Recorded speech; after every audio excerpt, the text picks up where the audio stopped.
unabashed, the most unpredictable, becomes a headline, the most volatile, outrageous behavior, unsubstantiated narratives, a battle of personalities. Welcome to Grand Tamasha, a co-production of the Carnegie Endowment for International Peace and the Hindustan Times. I'm your host, Milan Vaishnav. This is a special bonus episode of the podcast. We're going to do something a little bit different this year. One of the real upsides of hosting Grand Tamasha is that I end up reading a ton of books and interviewing a lot of different authors for each season we put together. As many of our listeners will know, we just wrapped up our 8th season, and I've been thinking a lot about the year gone by, the year 2022. And as part of that process, we decided to do something a little bit different this year.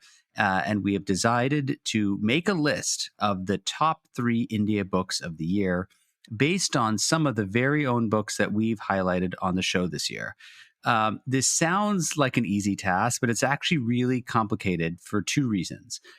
Number one is I read lots of really excellent books that didn't make it onto the podcast, some of which were not about India, of course.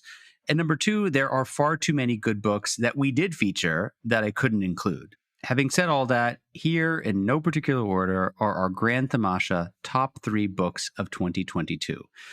The first book I want to highlight is a really eclectic book, Desperately Seeking Shah Rukh, India's Lonely Young Women and the Search for Intimacy and Independence by the author Shrayana Bhattacharya. The thing that I like about this book so much is that it's really impossible to classify. So it's part kind of economics text about the difficulties of being a young woman in India, trying to access, a labor market that is super patriarchal. But it's also a candid memoir of the author's own trials and tribulations, trying to find a life partner in the city of Delhi, which is very, very difficult. It's also partly an homage to the Bollywood superstar Shah Rukh Khan, who has become sort of this icon for women all around India. And the book is also sort of a social commentary. It takes us into the homes of the jobs of women across the country, where you learn about their place in the household, gender relations, of a country where there are still a lot of people who are living in very precarious situations. I want to just play a clip from our interview with Shrayana. And in this clip, I sort of ask her to help our listeners understand what Shah Rukh Khan, who is known by SRK to those in the know, what he symbolizes for Indian women. Here's what she had to say. If you see the kinds of roles that he's done, right from, the dangerous stalker who's actually actively harming women, then straight into, lovers who are always, have wide open arms, are extremely considerate and kind to the women and they love and their mothers and sisters and so on. And to the more recent roles where he's actually been playing somewhat narcissistic men who are extremely worried about being dwarfed by very important and confident women who have higher social status than him. If you look at these sort of 3 phases of his career, the one thing that's very apparent is that he's always been very vulnerable on screen. And it's a kind of masculinity that I think, Anupama Chopra in the book said to me that, it was a masculinity that we as an Indian audience had never seen before. Because, he was in the kitchen, he found masculine strength in actually talking about his feelings. And I think what's really important in understanding Mr. Khan's persona on screen as well as off screen is that kindness, a certain gentle masculinity that he's embodied through his career.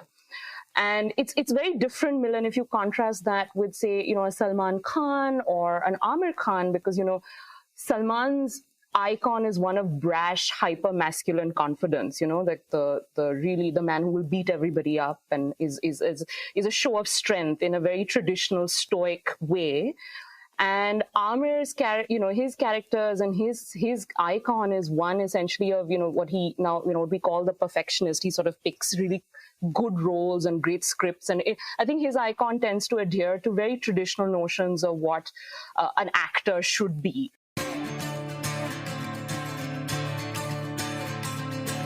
Book number 2 on our top 3 of the year is a book called The Progressive Maharaja, Sir Madhava Rao's Hints on the Art and Science of Government. And this is by the political theorist Rahul Sagar. Rahul Sagar is having an amazing year. This book, The Progressive Maharaja, is actually the second of 2 books that he released this year, both of which we featured on the show, and we'll make sure to link to both of those. The first book is an anthology of long-forgotten 19th century debates on India's role in the world. That book was called To Raise a Fallen People, How 19th Century Indians Saw Their World and Shaped Ours. But The Progressive Maharaja is another book, but it's a text that Sagar has sort of unearthed thanks to some pretty impressive kind of scholarly detective work. The book is made up of lectures that the 19th century intellectual and administrator par excellence Madhava Rao delivered back in 1881 to a guy named Sayaji Rao. Sayaji Rao was the young Maharaja or Prince of Baroda. And the way to think about these lectures are they're not only the first treatise on statecraft produced in modern India, but they're sort of India's version of Machiavelli's The Prince.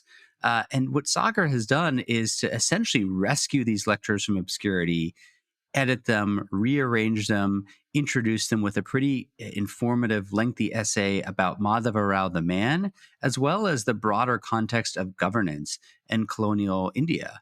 And what's so interesting about these lectures, this treatise, is that Rao covers just a huge swath of territory. So there's lessons about civil administration, to justice and the police, to the perils of absolutism. And, I want to just play a clip from my interview with Rahul where I ask him about one of Madhava Rao's core lessons to his young pupil, which is about the centrality of citizens' happiness. Have a listen. The classics are invaluable. The classics say we must maintain order. But if you look around you empirically, this is the science of politics. Look around you. And empirically, it turns out the governments that have lasted the longest, that can maintain order the best, are the ones that make citizens happiest. So he takes a modern idea, happiness, and he shows it actually undergirds an ancient idea, order. No happiness, no order. Order is important, essential. Rao cares about law and order more than anything else. That's how he makes his name in Travancore in the first place. He wipes out corruption and wipes out criminality. And everyone says, I didn't even know this was possible. It seemed like, brigandage was was a fact of nature. And Rao is able to put this away. He's able to eliminate this. And so he shows order is important, but it won't last if the underlying element, society, is not made happy.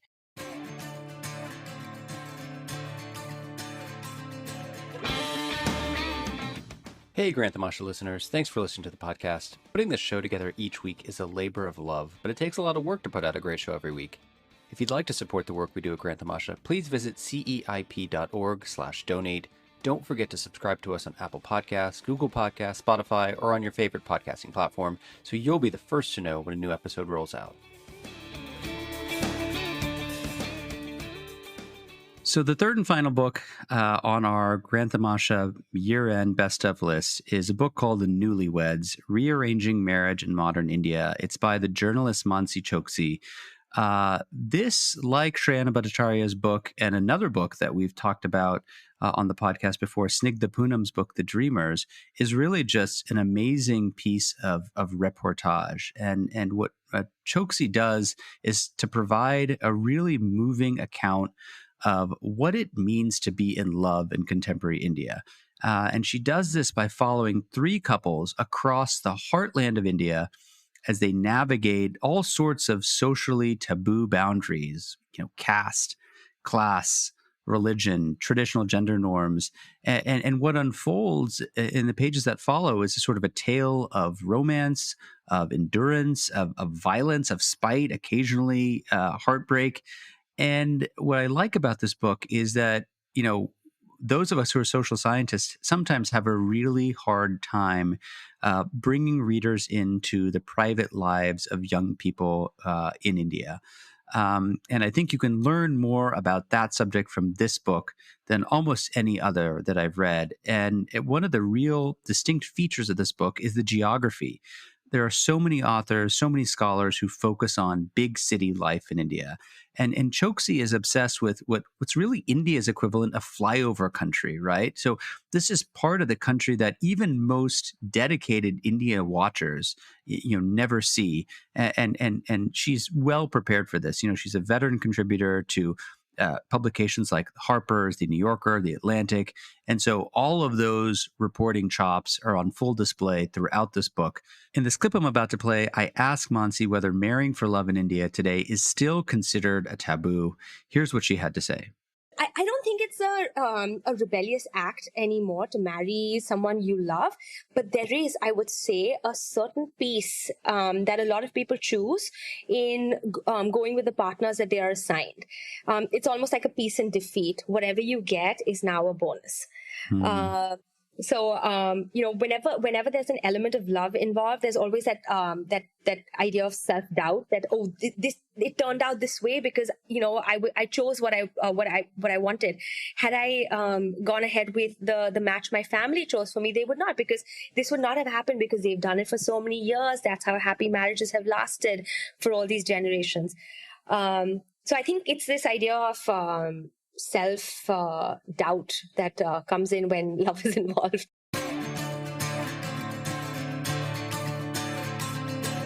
So there you have it, our top 3 Grand Tamasha books of the year. A huge thanks to all of the guests who took time out to come on our show. And above all, huge thanks to our listeners.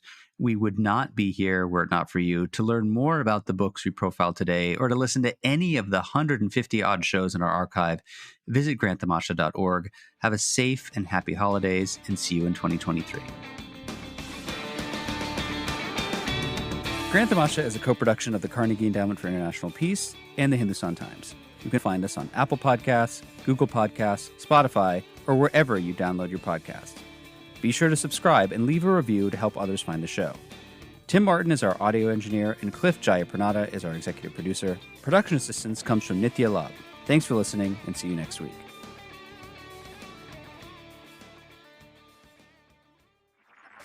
This was a Hindustan Times production brought to you by HT Smartcast. HT Smartcast.